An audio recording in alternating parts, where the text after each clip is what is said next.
Greetings from the Jewelry Arts Studio, and also welcome to part 5 of tubing.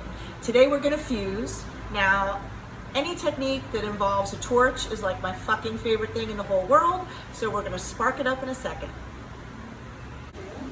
So I look from the inside, it looks pretty good. Maybe I'll tweak the little spot, up here at the top, but usually at the very top and the very bottom, there's going to be a little section that don't come together perfectly because of how, the end of it is cut, and that's no big deal. But this pretty much looks ready to go in the kiln and fuse. So we're ready to fuse. The seam looks nice and tight together. So I've heated up my kiln, so you see it's nice and orangey. And I'm gonna put it in here in a spot where hopefully it won't run away from me too much. So a lot of times I'll use the nut in the middle to kind of balance it. I just need the seam to be easily visible to me.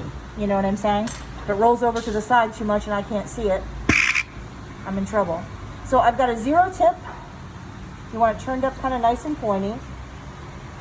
And just like when we're fusing a bezel, I'm gonna go with my elbow up in the air, the flame straight up and down. I'm gonna go around the tubing till it's really good and hot and the seam is glowing bright. And then I'm gonna go in with a feather tip and then start fusing it.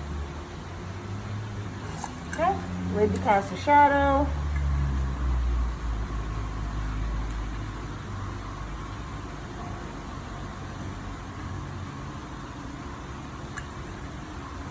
So you see how, like in a tight circle, basically, I'm going right around it to build up the heat.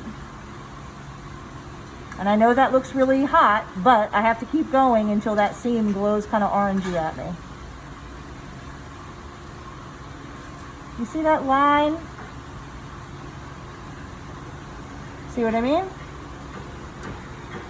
So I just start kind of tickling it.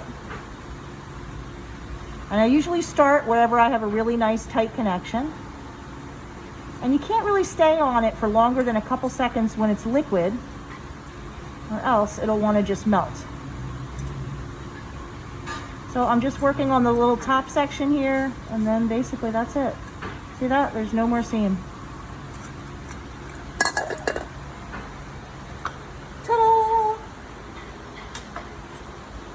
Take it out, let it cool, take a look at it, but it looked like it fused to me. And then we'll be ready to start pulling through the draw plate again.